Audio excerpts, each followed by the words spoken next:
Muy buenas noches, gracias por estar con nosotros en esta entrevista especial.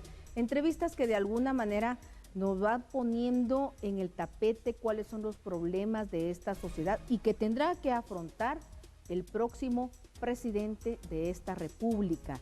Y bueno, y me imagino que también ellos han tomado en cuenta muchos de los temas de la problemática de esta sociedad y todos estamos ávidos porque haya un mayor desarrollo en nuestro país y realmente exista prosperidad.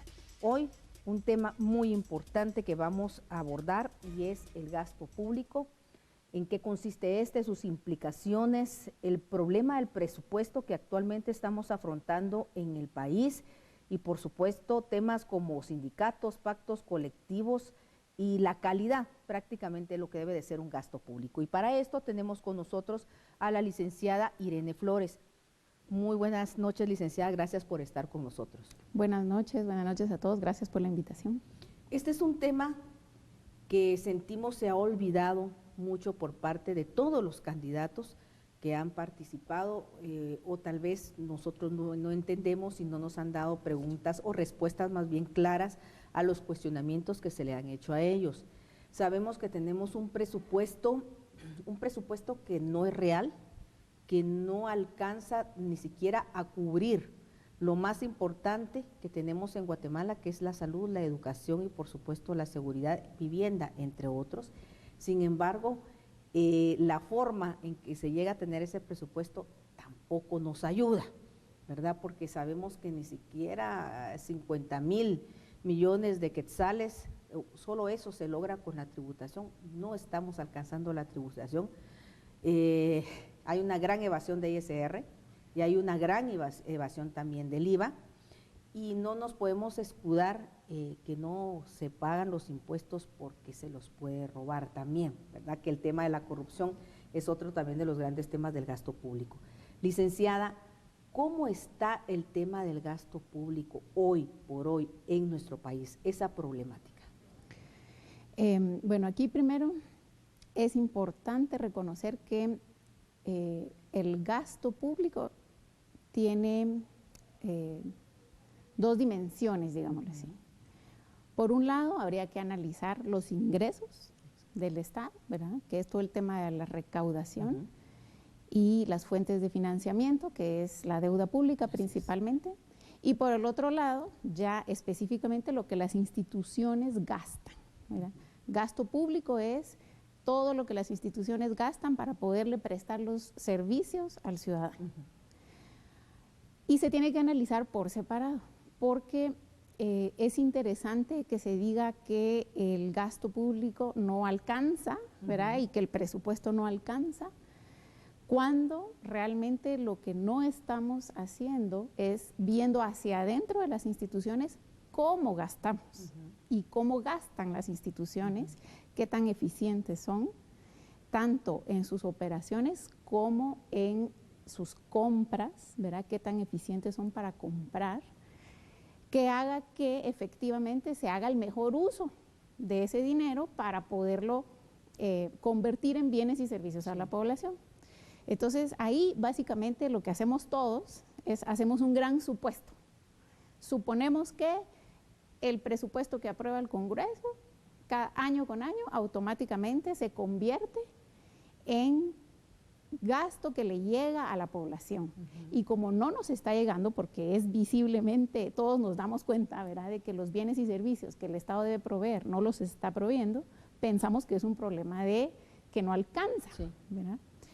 Lo que nosotros hemos identificado en el CIEN es que hay una buena parte de esa carencia de la prestación de bienes y servicios que se debe a ineficiencias de las instituciones en su forma de operar, a corrupción y a sobrevaloraciones, es decir, ineficiencia financiera.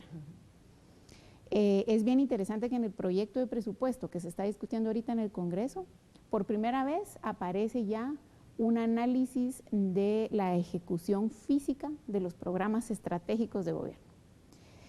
Esa ejecución física lo que mide es qué tanto avanzaron las instituciones en lo que dijeron que iban a hacer, hasta el 2014, digamos, hasta ahí está la medición.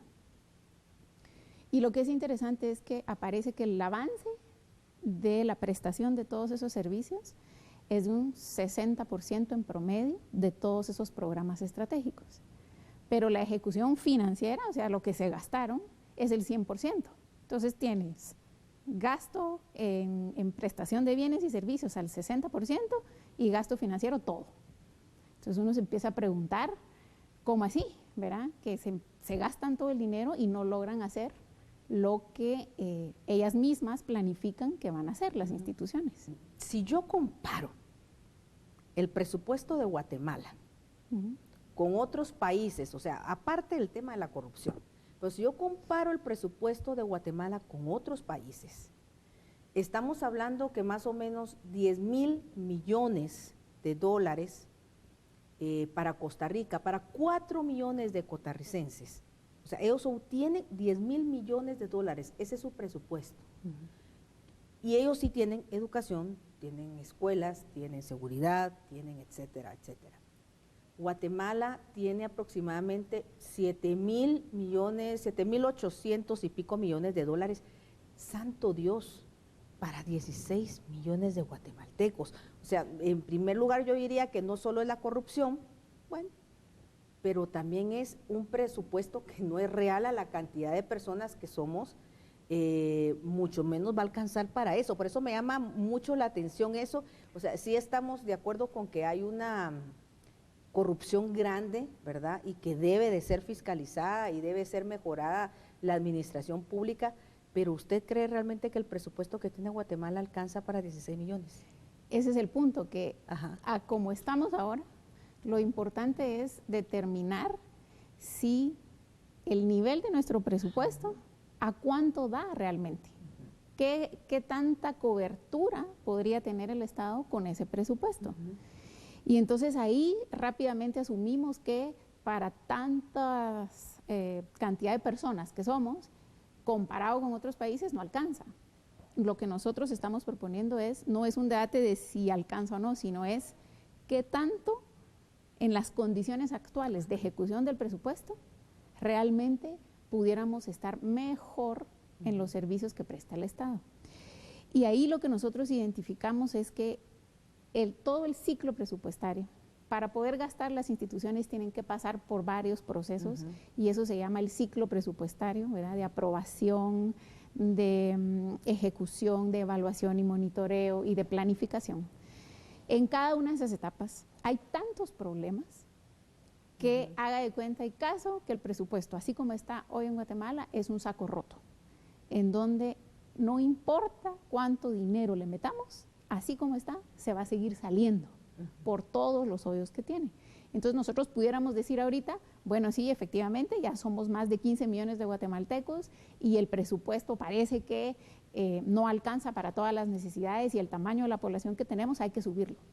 El problema es que así como está, si subimos, ya sea vía carga tributaria, vía deuda, mientras más dinero le metamos a ese saco, más se va a salir por los agujeros que tiene, y tiene agujeros serios, agujeros importantes. ¿Cuáles serían esos agujeros serios?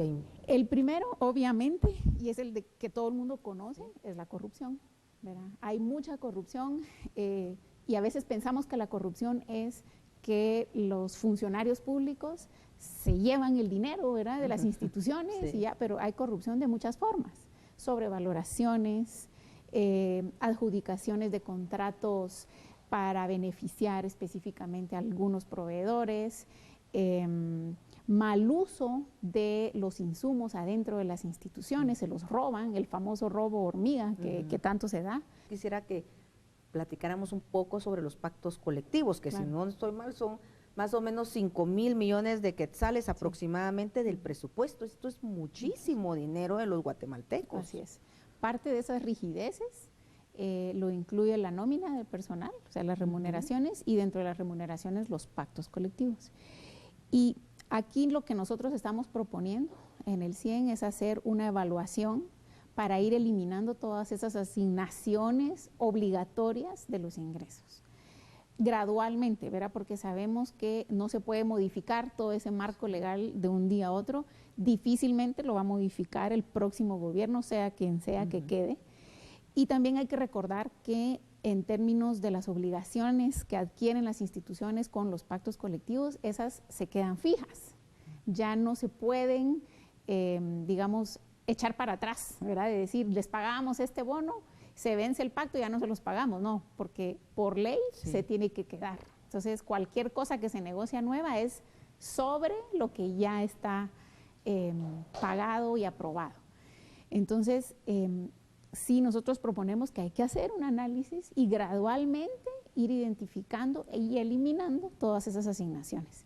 Licenciada, ya para ir cerrando, ¿usted tiene o ustedes tienen algún cálculo de cuánto puede ascender este tema de la ineficiencia en el gasto público y la corrupción del gasto público, que esté mermando también el mismo? Un cálculo en financiero, no, exactamente, sí. Es muy difícil de medirlo. Lo que nosotros estamos proponiendo es que también parte de lo que puede hacer este gobierno desde ya es hacer ese cálculo. Agradecemos mucho, licenciada, el que haya estado con nosotros. Nos ha dado como un preámbulo, ¿verdad?, a lo que será este foro debate que se realizará precisamente lunes 19 de octubre a las 7 de la noche en transmisión directa. Recuerde usted, a través de Canal 3, TN 23, DirecTV 429 a nivel internacional y también por Radio Sonora. Así que estaremos llevándole esto y estos serían uno de los temas importantes que vamos a insistir, ¿verdad?, en que se toquen precisamente en este foro. Muchísimas gracias por haber estado con nosotros y darnos esa luz para ir aprendiendo los guatemaltecos que las cosas no son tan sencillas como las vemos, ¿verdad? Tienen mucho más atrás y que tenemos que estar siempre muy cuidadosos, ser observadores y por supuesto partícipes en todos los procesos que tengan que ver con el desarrollo del país. A la orden, muchas gracias. Gracias, licenciada. Ustedes, amigos, entonces los esperamos en una próxima, en esta su entrevista especial.